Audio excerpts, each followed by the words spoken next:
I believe we are live. I see a red light. I'm Chris. This is Journeys in Podcasting, and we'll be connecting from some different points of the world at this point.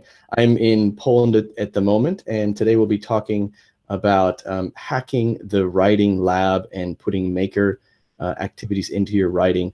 We'll be talking to Angela Stockman, who's our visiting author today, and we'll just do a quick go around so you know who's in the digital space here.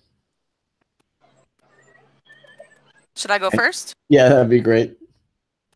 All right. Hi, I'm Angela Stockman, and I'm the author of Make Writing and Hacking the Writing Workshop, Redesign with Making in Mind. I am a teacher of writing who facilitates a lot of professional learning experiences and coaches writing teachers in schools and classrooms throughout the United States, and I do some work in Canada as well.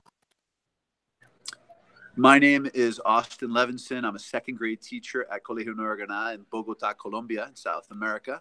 And we use Teachers College Writing Workshop as our writing program, if you will, or at least some guidelines. And I've been involved in maker activities and in makerspace for several years, having attended a Project Zero conference a few years ago in Atlanta. Great.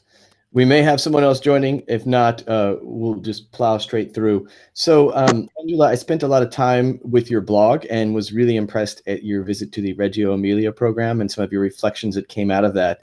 And then hopefully we'll pull out some of your past experiences running a writing lab as well. I want to refer to a post that you had called, in your Reggio Reflections, called Weaving Rather Than Walking the Line. And I'm going to quote directly from your blog here. It's, "They studied the history of the place.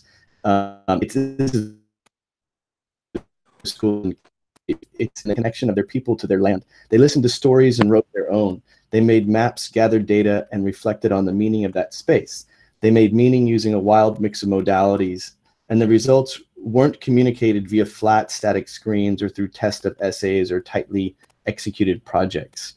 When I read this, I was thinking of Dewey's idea of experience and his ideas of impulsion, that what gives our episodic sensory moments meaning is our reflection, and that objects in their wild mix of modalities carry meaning that's waiting to be unlocked. I would also add here, and I'm not sure if you have this experience of Gardner's multiple intelligence theory of communicating across mediums and Reggio Emilia's 100 Languages of Children.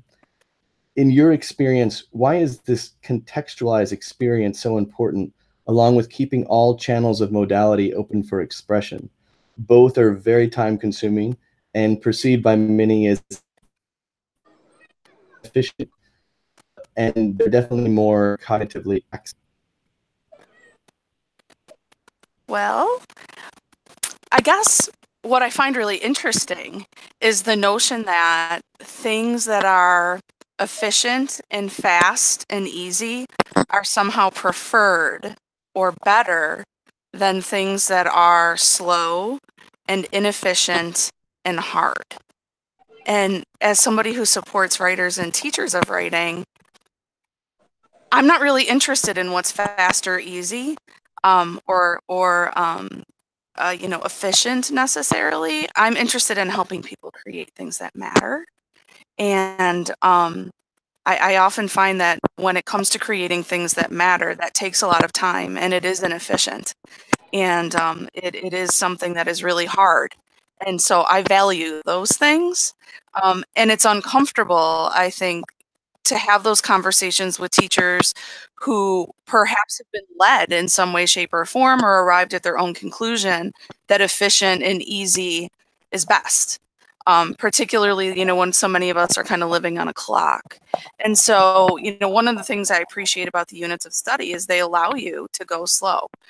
We're talking about producing one piece. Well, in the lower grades, it's more than that. But as kids get older, it's one piece every 10 weeks, which I think is a little bit more realistic than what I was asking writers to produce when I first entered the classroom. And so I think that time is important in Reggio schools and in the work that I do with teachers, making sure that that kids are encouraged to use diverse materials and resources and modalities is a lot about perspective seeking and looking at things through different lenses and from different point of views so that we can deepen our understanding and also challenge our assumptions and ultimately produce something that I think is richer and more complex and more satisfying to produce and I think even to consume or to read.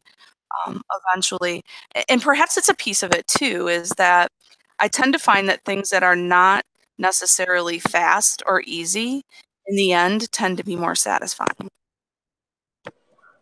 even though they're hard fought.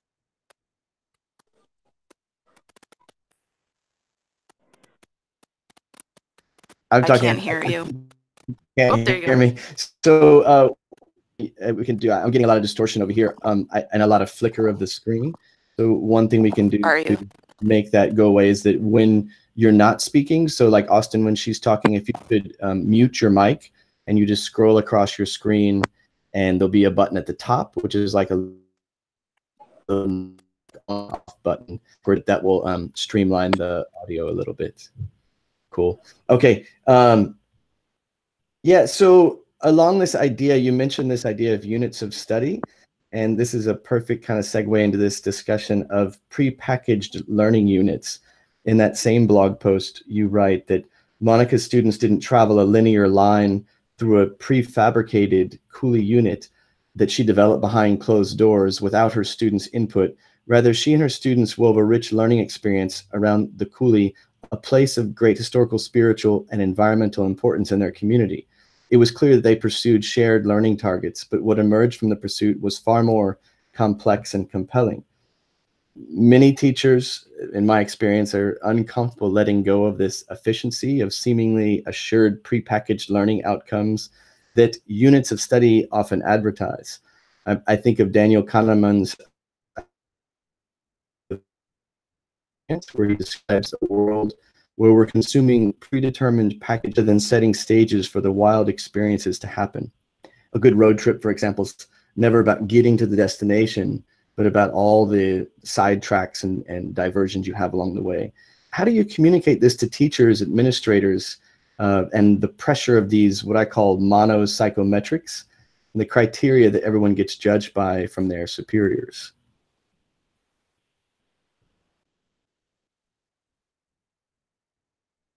I think you have to turn your mic back on. Sorry about that. Can you hear me now? Yeah. Better? Okay.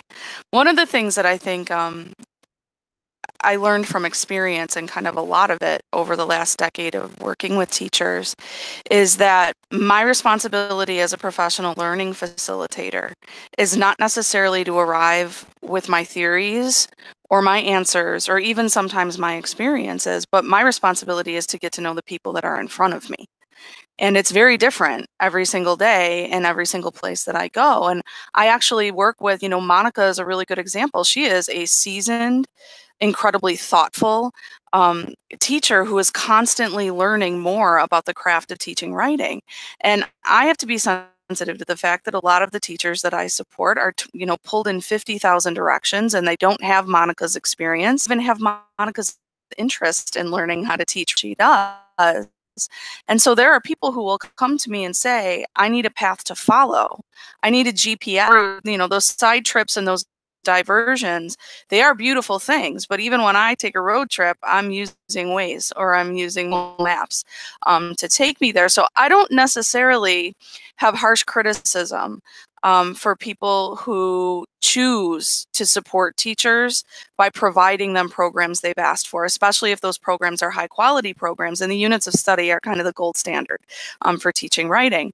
What I appreciate and what I've heard Lucy Calkins say a million times is that it's not her intention to impose a curriculum on people that they have to follow like a script. her intention is to provide people a framework that helps them get acquainted with how to teach writing workshop and gives them a level of confidence so that they can jump off from that. The challenge that I see is that when people the leadership around it matters, and how that program is being communicated, the purpose of it, and how it can be implemented, and how people might begin to adapt it and then eventually begin becoming far more eclectic in their own practice. These things, that leadership piece and how the programs are situated inside of schools is hugely important. And if we're creating a culture where assessment and growth matter more than evaluation and judgment, I mean, the line there seems like it's a very fine one, but it's really pretty significant. And I can feel it the minute I walk into a system where people are kind of at. Do you trust your teachers? And are you able to provide them the rich resources and especially the time that they're going to need to get better at teaching writing? Because that is the work of a career. That is not the work of a string of staff development days, or even the work of a handful of years. Getting better at this it is tough stuff. And so when people tell me that they need a map, I don't question that as long as the map is really well developed. What I do, worry about are the people who fail to grow capacity over time, and why that happens. And there are so many reasons why that happens. And it's not simply because someone is lazy or disengaged or not a great teacher or, anything about their character. There are all sorts of reasons why people don't get better at teaching writing that are really valid and that I think are worth exploring, including how many directions we're being pulled in, and how much time we have for professional learning and collaboration, and how often people like me are really taking the time to listen to the interests and needs of the people in the room and craft our work accordingly, rather than just simply coming in, lifting and dropping some prefab staff development module on them, because a lot of people do. And so I think that is a really profound question, and one that's worth exploring in a lot of different contexts, I think. Well, and from the point of view of a teacher in the trenches, I've heard colleagues alongside of me directly say, if I'm given 17 lessons to teach, I'm incapable of not teaching all of them in order. And this is of experience, who have a great amount of passion and charisma, but they take the engagement piece and throw it out the window because they feel that it's a lesson by lesson program. And so easier said than done. Dr. Ed Ellis from the University of Kansas taught me that if you want to get teachers to try new things, there have to be two qualities in those new things. One is it has to be such an incredible idea that they can't resist it. And two, the barrier to entry has to be almost non-existent. If you don't have both, stick with the program. And so if we go back to the metaphor that we're talking about and going on a trip, and we do have a map, but if you're a nature lover and you could actually see from the road as you're driving through the mountains, you could actually physically see a gorgeous waterfall off to one side. Even if we're going on that trip, we do want to possibly think about diverging, going off to that waterfall and then coming back on. Or if you're a roller coaster lover, you can actually see the roller coaster from the road. So the trip metaphor has its relevance, but we can't be completely blind in following ways. There actually was a case of a woman in Portland, Oregon a few years ago who followed her GPS, and it led her to go down the ramp and into the bay. And she drove her car into the bay because she was following the GPS. So I think it is relevant that we have a map, absolutely. But we know, and I think that there's a resurgence in the importance of engagement. And if we don't take into account the engagement piece, then we're really just going through the motions. And if the students are engaged, we know from brain-based research how much more they're going to learn, how much more they're going to make connections, how much more passion they're going to bring to it. So I think that it's not an easy task to get teachers off of that very direct linear map. But I think that some of the ways I've seen it work effectively, lab sites where people are doing some things that are different, but we know that are effective, modeling in professional development, things that are not necessarily just following lessons, and then having administrators, in addition to telling them, celebrating some things teachers are doing and showing student results. And I think that those are some things that can help effective filters of teachers. I agree. And I'm certainly not advocating for blind adherence to programs. One of the things that's really fascinating to me, if we're going to continue to follow that metaphor, is I'm always interested in what inspires people to take their eyes off the road long enough to notice the roller coaster, or to be able to notice the beautiful landscape. And what I tend to find is that the timing piece is huge. So if we have an administrator that's expecting people to arrive at a certain destination in a certain amount of time, that makes it hard for people to actually be willing to kind of look off course and be able to appreciate those divergent pathways. I also think that teachers struggle to understand the difference and to feel that they have permission to distinguish between adopting a program, adapting a program, and designing their own curriculum. And scaffolding people between those three things and explicitly helping people do that and see, because I think a lot of people, especially if they're not curriculum designers, they're afraid of that if they're going to disrupt alignment in a way that creates gaps for learners. And I think that we can explicit that sort of deviance or divergence in ways that even the program designers wouldn't necessarily argue with. So I think that that's worthy work. It's good work. Cool. I'm going to hit you up with another question. You talked about this idea in that same blog post. You said that we begin by understanding that we each hold our own thread, and we begin by welcoming opportunities for weaving, and we begin by sharing the fabric that emerges from our learning of the work. In this metaphor, what I feel like I'm so I'm sorry. So you say when I bump against these ideas, up against the way things have always been done inside of more traditional classrooms and schools, necessary shifts in practice begin to emerge.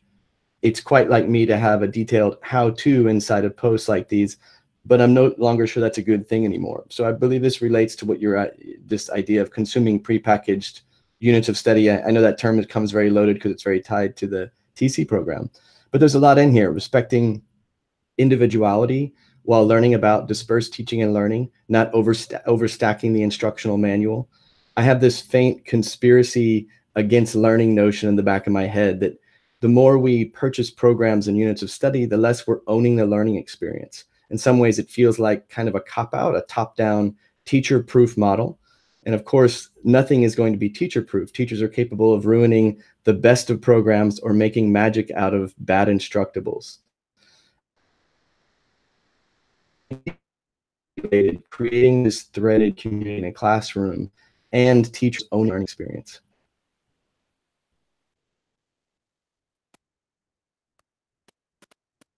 Can you repeat just the end, your question? I lost that piece. Yeah, so what I heard was kind of two things that I think are related. This idea of threading the community, of respecting the individuality in every student, while at the same time teaching this idea of dispersed knowledge and teaching and learning. And then the second is this idea of teachers owning the management of their learning, meaning that, as you were saying before, they have the freedom and space to, if we're going to use the metaphor of the road trip, to not only take the divergent path, but get out of the car and walk through the flower field and get some experiential experiences. Yeah. Thing is, I work in schools and have worked in schools that have chosen to adopt a program, including programs like the units of study. And when they adopt those programs, I tap other consultants to do the work, and I kind of exit the situation, because what I'm most passionate about is helping teachers design what's called curriculum opportunities for kids. And here, what I'm finding is that it makes sense to talk about two powerful things with teachers that ensure alignment while enabling a lot of experimentation and a lot of voice and choice and cultivating a lot of learning for teachers and for kids. The first is the notion of making sure that we're studying, and teachers perhaps are working with kids to define the form that we might produce. to be writing narratives, for instance, and we're all going to take some time to investigate narrative writing and share what we're learning about it and replicate the best of that learning in our own work as we produce a narrative. We're also going to take care to separate the form, narrative writing, from the product that we're creating. So all of us are going to write narratives, but you might decide that yours is going to be a puppet show, and I might decide that my narrative is going to actually show up on my blog, and someone else might actually produce and publish, you know, an anthology of short stories or books around it, and another group of kids might flip it into a script and perform it, you know, for a live audience. So we're all working to write great narratives, and we can all study the craft of narrative writing, but the prunes on the floor, on the design room floor, on the studio floor, because what really matters to the audience is the product, and the product can take on a million different forms. That's kind of transformational for a lot of teachers, to talk about the fact that you can take your unit of study around narrative writing and change up the final product and give kids a lot of voice and choice around that. The other piece that I find that's very freeing is to encourage teachers to embrace and really unpack and understand learning targets. It's not necessary for you to teach the unit of study exactly the way that it's been designed by someone else, or to teach those targets in order, what they're called teaching points in the units of study. What's important is that you understand what that target is, and that your kids, more importantly, understand what the targets are. You know, what does it mean to produce great narrative writing? That provides us a lot of choice around how we actually teach those lessons. Not only the form that the lesson takes, you could flip to an inquiry model or a student-driven model, you know, for learning, and also the resources that you use and your timing and the way that you're ordering those lessons. So I find that if we can reach agreements about forms and reach agreements about learning targets, the rest of it can be completely driven and informed by kids and teachers. And there can be a lot of experimentation there, and a lot of opportunities to take accept those diversions that come along the way. So related to that, I feel like places that I have worked often have this overwhelming pressure to lay out your curriculum in a very linear method of, you know, which standards are you teaching at which time? How are you going to assess those? How will these 6 classrooms use the same common formative assessments and summative assessments? That is very difficult now to step back and say, the way I've always kind of approached it is sort of put 3 things on the plate, and we'll be teaching all 3 of these things over the next 2 to 3 weeks. And we'll make sure that we're not exactly sure how we're going to get at them when we start. Manage, or do you even work with schools that are much more sort of linear thinking in that method?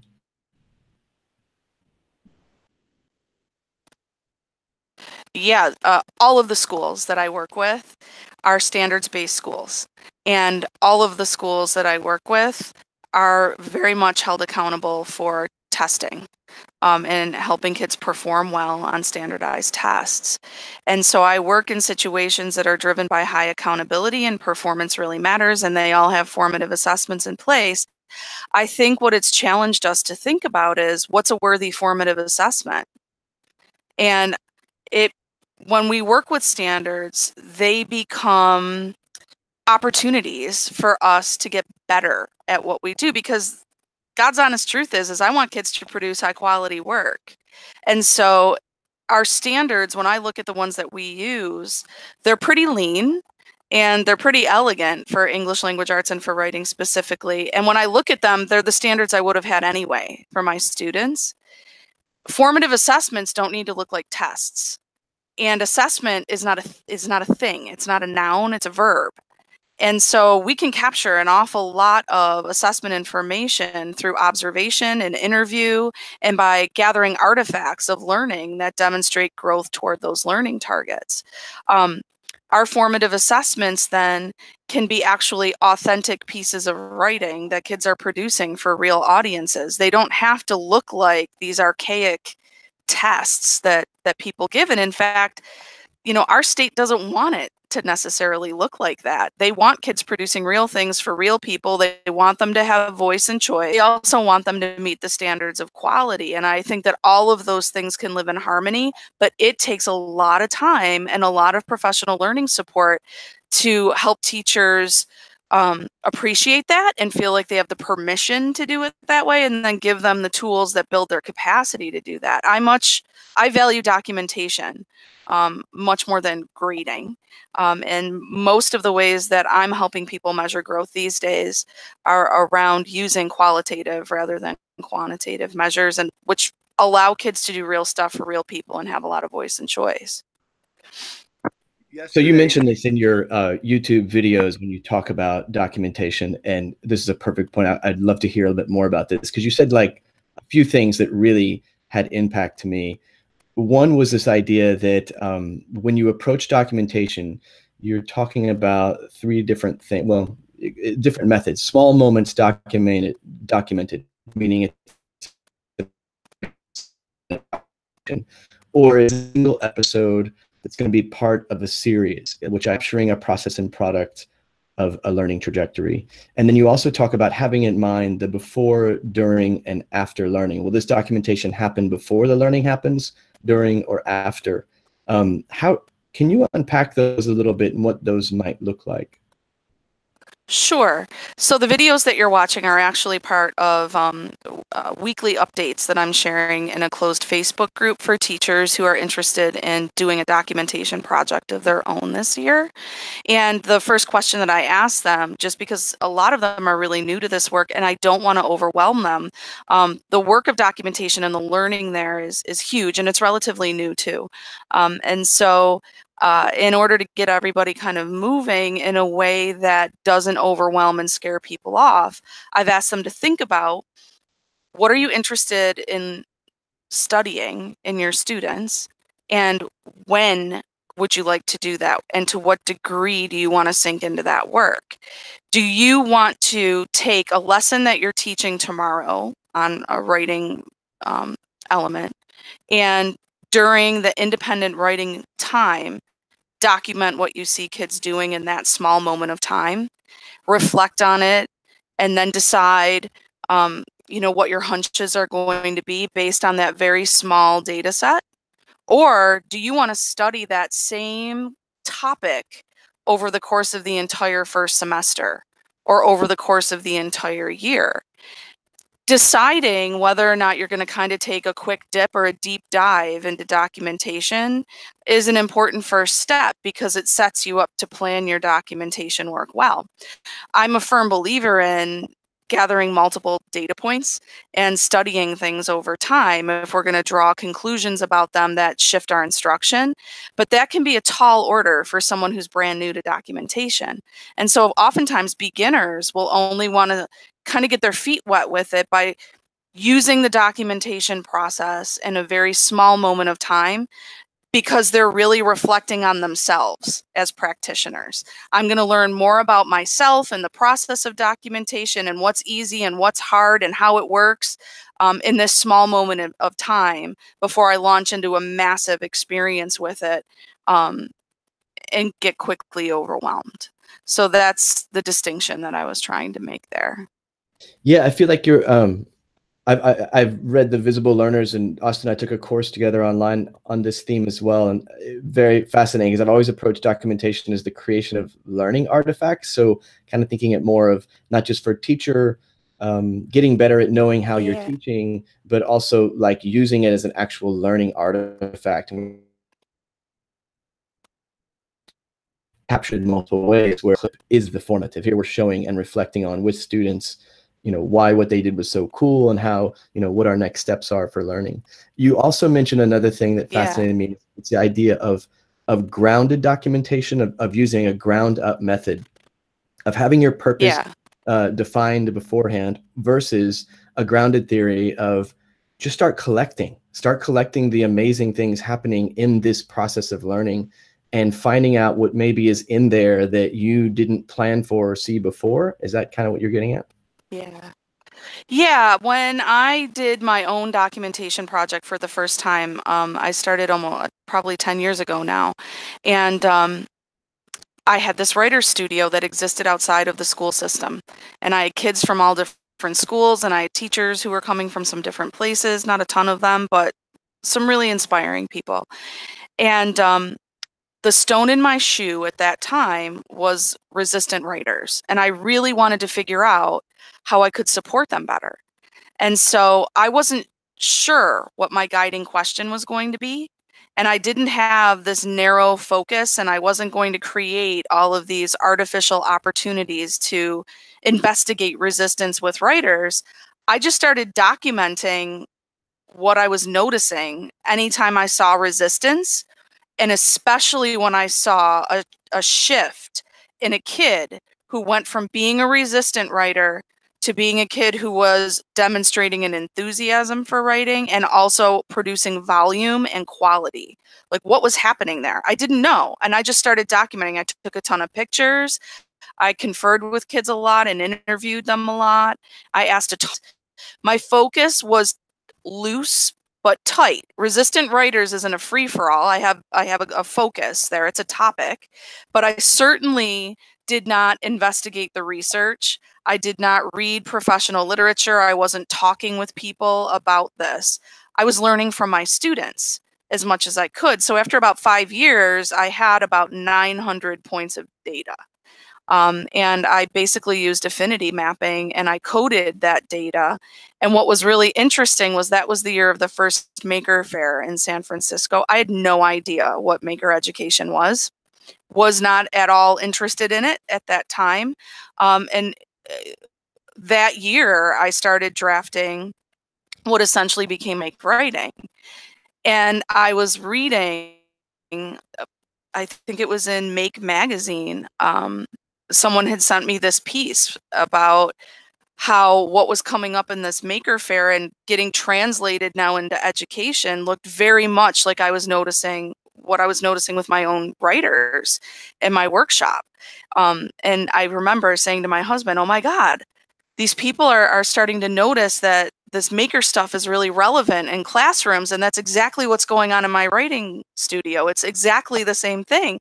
What I'm noticing is that if kids can be using mediums and modalities and loose parts, things other than print, to build stories, to build arguments, to do research and information writing and poetry, that kids who claim to hate writing suddenly are totally okay with it. If I let them move around and especially work one little bit and monkey around with one small bit, they have stamina for writing in ways that they didn't before.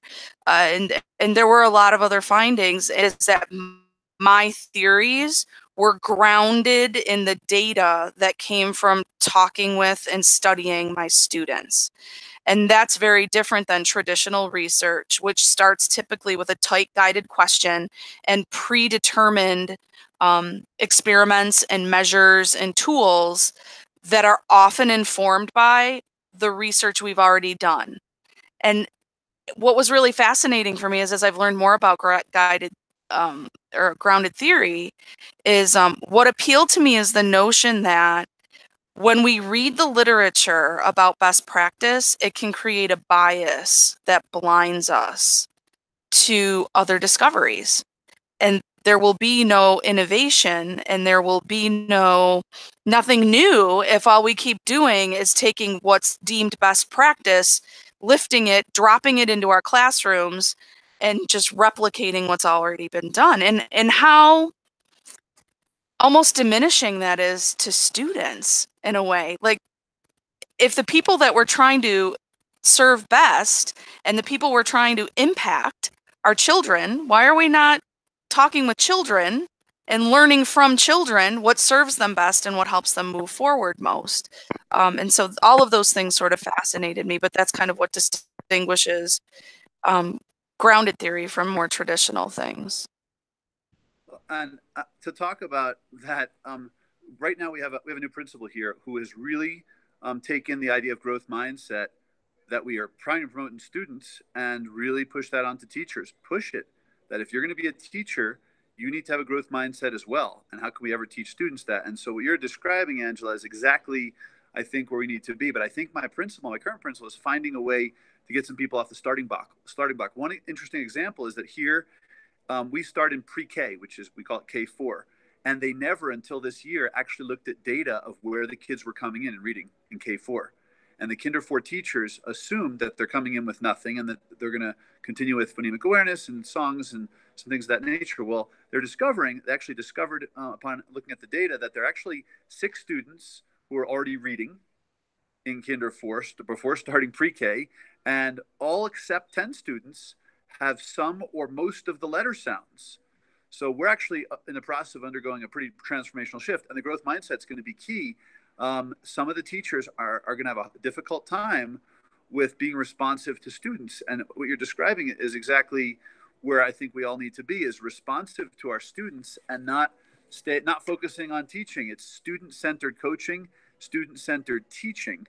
And that's tricky for some. I think relinquishing control for some teachers as to where they're going and what the product could look like is very challenging. Primary school teachers, if you want to stereotype a little bit, do tend to have, many of them, these are the words from my former principal, a desire to control outcomes and control products. And so helping people relinquishing control, and the work that you're doing and some of the things we've touched upon here as to how do we get people off the starting block, really challenging and really important. But I think that if we start with a growth mindset, we're going to at least be in the right frame of mind to be open to having another year of teaching experience, as opposed to 16 years teaching the same thing or 16 years of continuously growing. 2 different ways of looking at 16 years of teaching experience, which I know you're familiar with that distinction.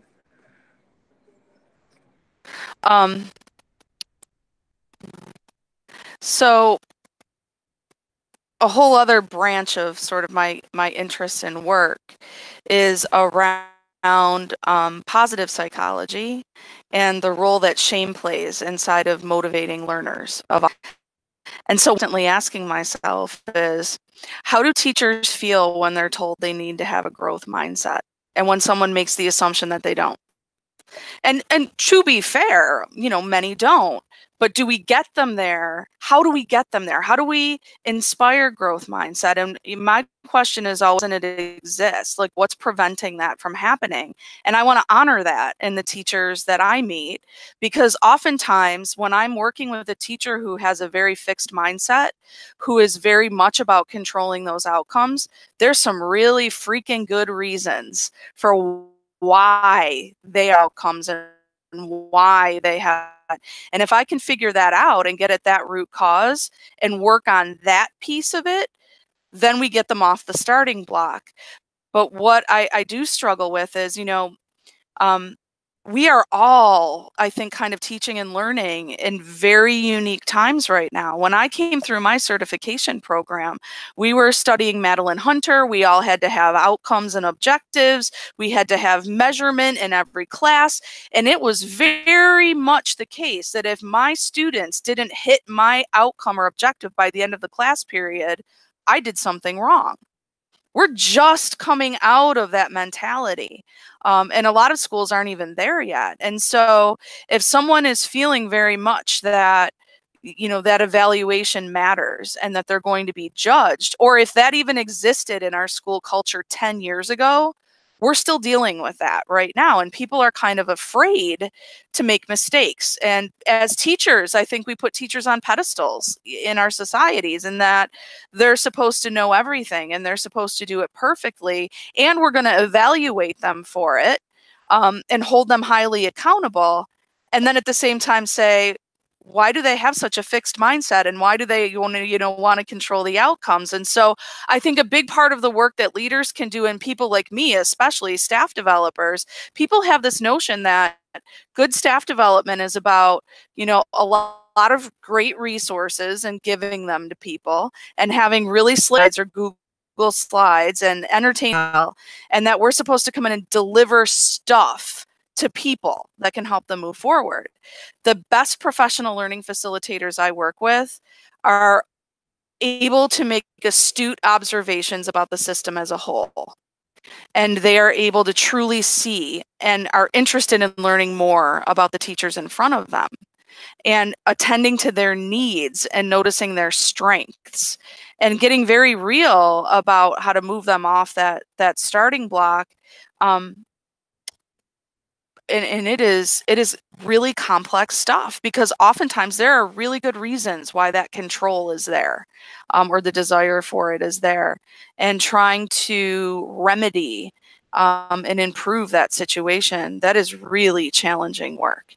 And you know, to be honest, there are some people who just don't belong in the field too, and I need to be real about that as well. For as much as it's probably going to gain me some criticism for saying it, there are people who don't have the interest or the capacity to really go the distance, I think, inside of education, because it is tough. It is messy, uncertain, inefficient, and oftentimes very humbling work. And I think the more that we can help people value that and see that to be humbled by your students is a good thing. It's not a bad thing. To be humbled in a lesson means that you are becoming an awesome teacher. It doesn't mean that you did it wrong. I mean, those are big conversations, but we have such a far distance to travel there. I feel like a lot of other things going on in psychology and our kind of talk about systems thinking, that growth mindset to me is putting a lot of emphasis on the cognition happening within the head of each kid without looking at this idea of learning as a whole system of all the factors that go into it. And that can also bubble out to the way we think about teachers in our institutions, that we put a lot on the head of this teacher without realizing all of the factors that go into that, down to the very metrics of criteria that they're judged on. And I'm thinking particularly about a book I read this year called The Tyranny of Metrics, which really attacks this idea of best practices, which can then be individually measured. So it becomes very, very factory-like. I want to shift to something else, which is definitely relative and encapsulates a lot of this, is where you talk about, you write in a reflection of Reggio again, the communicating complex ideas. And I'm really loving this kind of all-encapsulating theory that I found. See, you're right, excuse me.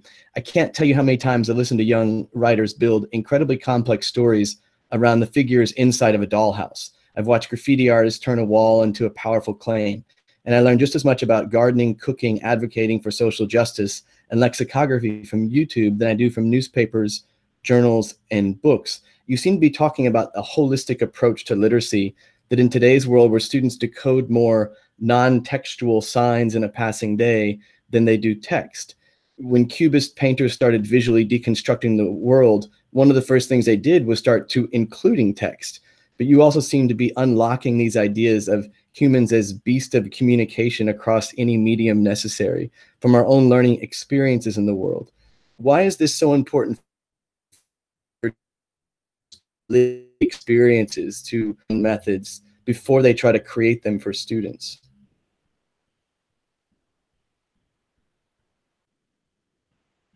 There was like 8 questions packed in there, so if you want me to take them back out one by one, I can.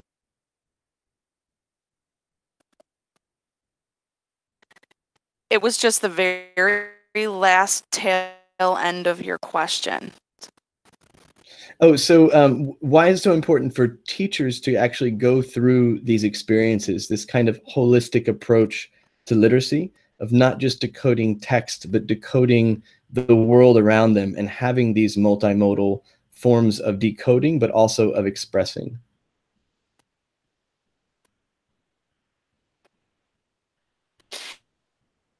You know, it's interesting, and I'm not sure where I stumbled upon it this morning, something that you shared earlier.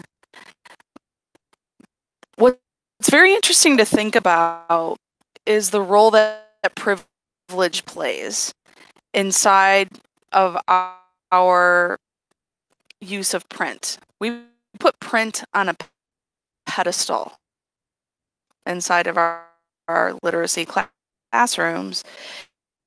And I think that there's some element of privilege there that put print in that position.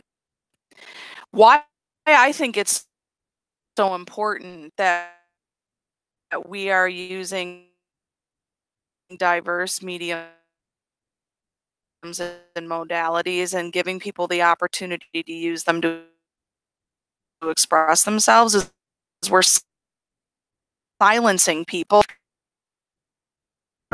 who have really important things to say simply because they struggle to communicate using print. And it's really interesting because we played with this a lot at the primary level with reading. We have reading experiences where we read really complex text aloud to young readers. We don't put the book in their hands, but I will read to Erlitz Webb and the kindergarten, and we'll talk about, we removed the print barrier, just allow this very inexperienced reader to appreciate, able to agree, and they're able to appreciate in the complexity of a text. We're not requiring them to negotiate them to appreciate the story. Why aren't we removing long enough?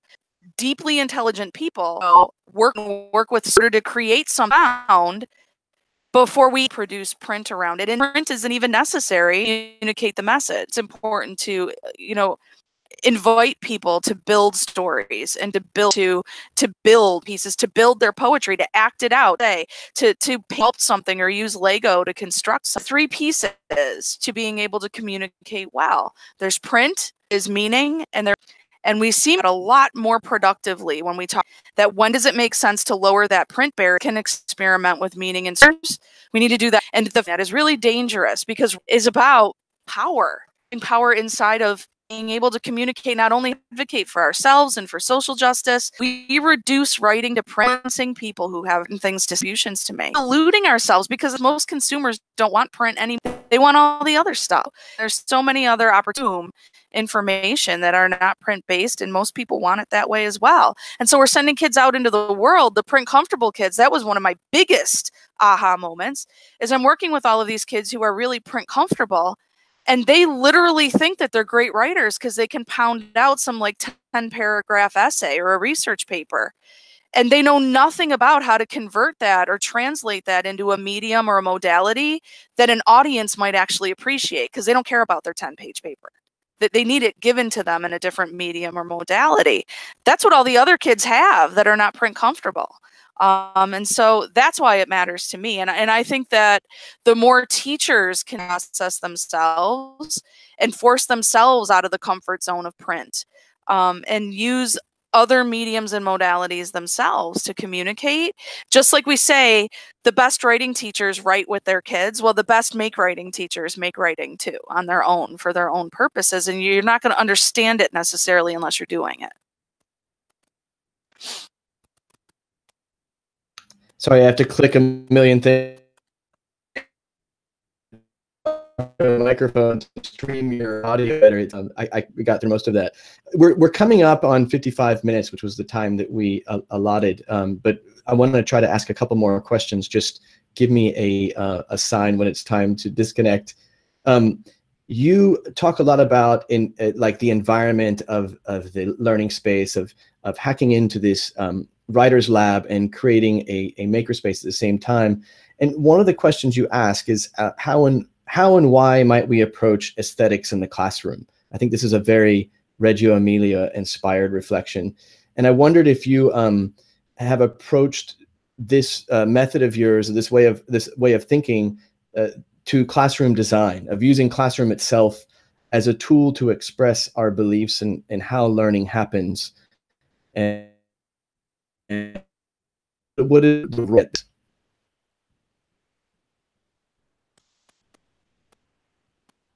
So I've had much more opportunity to with the role of the environment and the issues of aesthetics in my own writing studio than I have inside of classrooms that I support, or teachers that I support in their own classrooms. There's a huge focus in my world right now on flexible seating. And so teachers are investigating and learning a lot about providing kids choice in terms of where they're seated in a classroom and how they're seated and what that looks like. But that is still a far cry away from what we're talking about when we're considering the influence that Reggio Emilia practitioners and what they've discovered about environment and aesthetic could have on our schools here in America and in some of the Canadian schools that I've worked in as well, and in a limited way. In my own writing studio, what I found hugely important was that my students designed that space. And there are some teachers who are embracing that and allowing kids to create the spaces that they're learning in. In my own practice, there's been a lot of the abandoning of decoration in the classroom, where I'm not covering walls and posters anymore, but those walls are blank spaces that kids using sticky notes or boards or chart paper. The walls themselves are interactive, and they're thinking tools that allow kids to experiment with their thoughts and also, you know, to tinker with them and make them transparent to people who walk by. Because if you can see what other people are doing on a wall, then they'll engage with you and it helps you seek some diverse perspectives. In Reggio Emilia, one of the things that I found very fascinating is, you know, the role of the atelier or the studio is significant there. And it's not just simply a hodgepodge of, you know, art materials and resources that kids use to think and learn and express themselves. Aesthetic matters there very much. And one of the things that they have their students do is reorder a space before they leave it. So students might come upon a center where there are 50 different materials that are laid out in a beautiful fashion. And there is absolutely balance and rhyme and reason and intention behind the design of that center or that table. 50 materials, and when you look at the table, it's just breathtaking how beautifully they're organized. And then the kids tear into them and they use them as learners, and the expectation is that they will put that table back together the way that the teacher did. They need to reorder those materials and create a new aesthetic. And that is something that they value there and that they deliberately, you know, kind of coach. I don't know that we're doing that a great deal inside of the schools that I support just yet. But it's something that I look forward to seeing happen, because I think that it will eventually. I see that Austin is holding up signs in the camera. Yeah.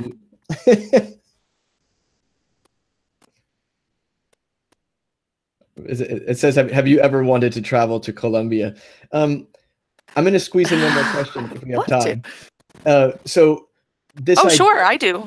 Okay, cool. So you write in several places this idea of carefully curating artifact, of hanging artifact in the classroom that are basically inquiry pieces, that students will approach these pieces and by the nature of their richness of the knowledge they have embedded will unlock those. I recently interviewed a tour guide for the American Natural History Museum in New York by self-selecting of his own choice from any of the artifacts in the entire museum. And this to me is like the perfect kind of learning atmosphere to send students into this area and have them carefully select different artifacts. I think Austin's saying goodbye. Austin, thank you for joining us, and I hope we can have some kind of recap. Bye, Austin. Thank you both for this, and I've already been looking up a couple of things on your blog, Angela, and I'm definitely going to be in touch because there's further thought definitely and things to be spoken of, and I can't wait. It was so good to meet you. It's great to find wonderful individuals that different parts of the world. Absolutely. You know, in 2018, the walls in this hall do not preclude that we can't work with people far and wide. So again, I appreciate your time and effort. Yeah. And what you're doing is wonderful and really aligned with what I believe. So thank you for putting this together, Chris, and connecting us. It was so good to meet you. Take care. You as well. Bye-bye. So, Austin, you were the first person I thought of when I started, someone who's already framed and walked through a lot of the steps that we've been talking about for years and done some projects with, but I didn't realize that someone had already, you know, practiced a lot of these things already. So getting back to this idea of carefully selected artifact, this is like my dream of what field trips should be, not just like episodic events, but sort of experiences, that you design these critical events, as I think James Wood is his name, describes them, that students could self-select from different artifacts and then use those throughout their course of study from the inquiry that they pull out from these artifacts themselves. What does this look like? Is this a reflection from your visit to Reggio, or are these things that you have practiced already? This idea students can then... I think that the blog post that you were reading spoke specifically to how we tend to design centers in the classrooms that I have been in. When teachers, particularly at the primary level, design a center, they will often design it around a theme, like the 4 seasons. And when children visit that center, what they usually find there are prefabricated and what Diane Cashin refers to as pre-cut materials. There will be a little kit that has foam pieces in it so that they can build a snowman. And then there will be a book so that they can read about winter. And then there will be a worksheet where they fill out information. And it's all very pre-cut and prescribed. And the centers change every couple of weeks in response to whatever theme we're studying or concept we're studying in class. What struck me about Reggio Emilia is that the ateliers that they designed, which essentially functioned in the same way we want our centers to here in America to some degree, the materials were loose parts that were very dynamic and that could be used to deepen and express understanding in a variety of contexts. So the ateliers didn't necessarily change. The materials were not pre-cut. They were loose parts that were carefully chosen, but what changed were the provocations. And the provocations were really rich, and they challenged learners, and they invited inquiry. So that's what that post was about. And another thing that I learned there that I heard that was so striking is one of the pedagogistas made the statement one afternoon that in Reggio Emilia, they hang questions in the air. They don't interrogate children from the front of the room. And that was striking to me.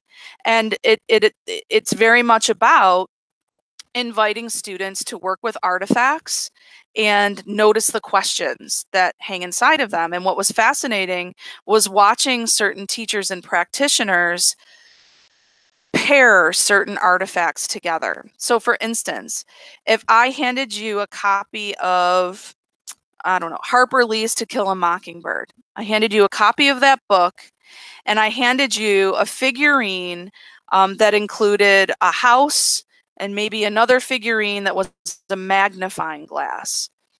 And I said, the house and the magnifying glass are my questions. The book is where I want you to find your answers. Do you see how that's like hanging a question in the air? And how those artifacts are provocations that are sort of tight, but they're loose enough to allow for interpretation.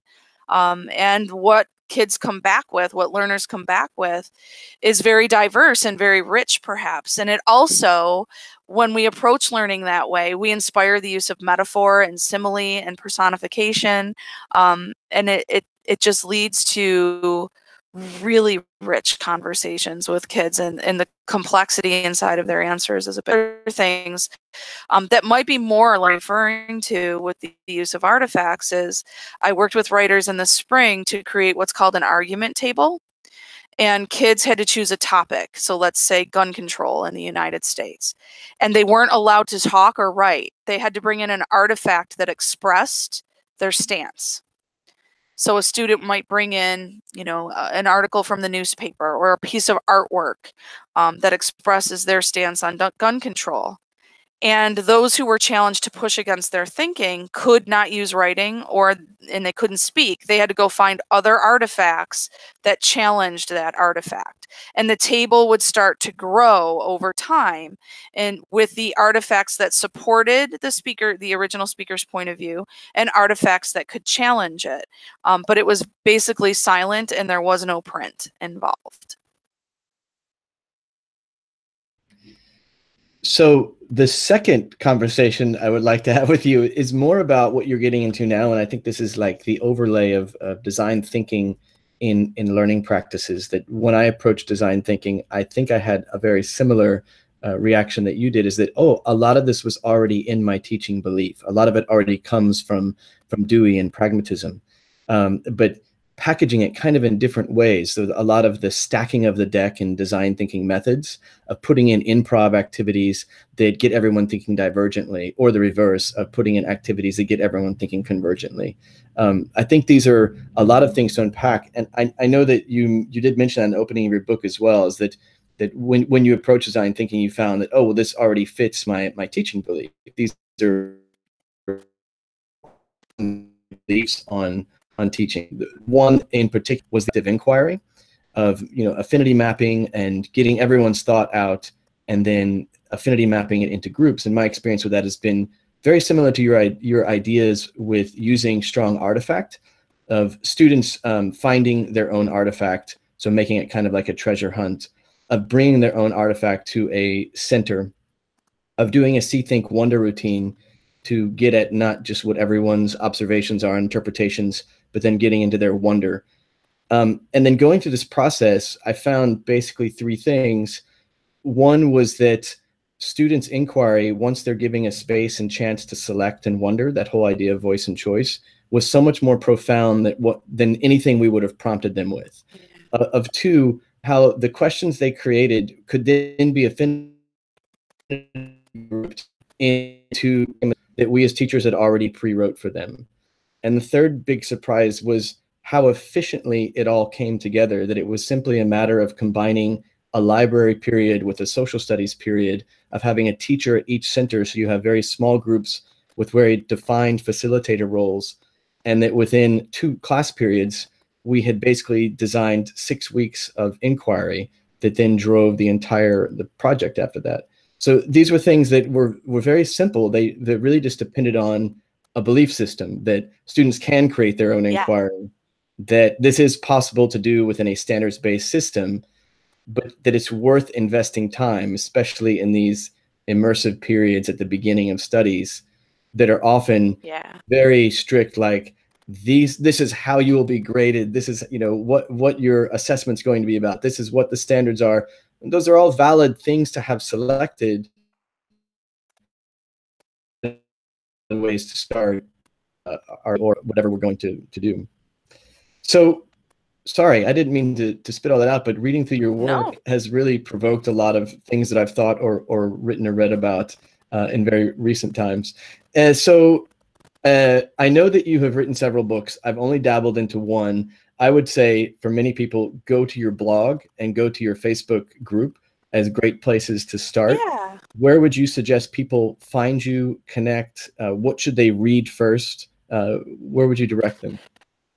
So I take summers off from blogging, but I try to make a lot of my work on the ground transparent on my blog. So I try as much as possible to share blog posts there that kind of illuminate new thinking, but also illustrate how I'm doing it inside of a classroom or with a group of teachers. And so those are bite-sized things that people can kind of, read at their leisure and kind of get acquainted with this thinking and work that way. The books are great as well, and I intentionally chose to publish through Hack Learning because Mark Barnes was very careful about adopting a framework for those books that makes them easy to digest. So I intentionally chose to publish with Hack Learning because I knew that I was trying to communicate some hard stuff, some really cerebral stuff, but I want to communicate it in a way that teachers who are very busy can consume pretty easily. And so the books, I think, are a quick read, and they have great supplemental resources attached to them. But the blog posts can take you there too. And I try to talk about this stuff often in my Facebook group, which is Building Better Writers. The neat thing about Building Better Writers is there are teachers there who have been trying to implement all of these ideas, whose perspectives are diverse and their experiences are diverse, and they're very generous in sharing their thinking and their work. And I learn more, and they're just such a warm and welcoming community. There is a spin-off group of a smaller group of people from Building Better Writers who wanted to get interested in documentation. And so there's a private group for them as well. The documentation project group is there. But yeah, my blog is a good place. I try to hit up Twitter every day a couple of times to see who is hanging out there, and we talk shop a little bit there as well. And I'm always willing, you know, to answer questions. I'm an open source girl. I share all of my stuff. Right. And so if I'm designing resources and materials for a school, I will usually share them on my Facebook page as well. And I try to keep things as open source as possible, and I'm all into sharing what we do. And I learn a lot that way. What services do you offer? So, for example, if a school in South America or in one of the other internationals is interested in approaching you, do you offer consulting workshops, keynotes? Like, what is your slew of? Yeah. So for the last 10 years, I've been an independent consultant, and my work is varied. All of the work that I do is customized for the system that I'm supporting. I've done a lot of keynoting and a lot of event-based or single-day workshops on introductory level things for teachers, and I also do sustained work inside of schools as well as in the form of literacy coaching. I offer make writing pop-up studios where I will travel to places and spend a week with teachers and kids inside of a workshop experience, so that we're kind of a shared learning community in that way.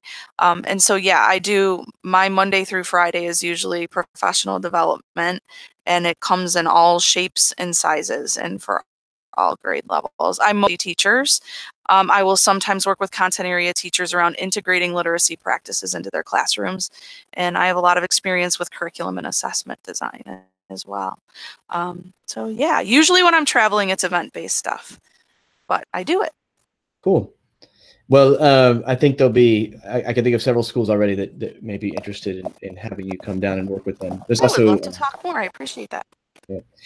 Well, thank you for taking the time. If you would stick around just for a minute. Thanks for inviting me. In the recording, and then I'll have a couple other things. Okay, thanks.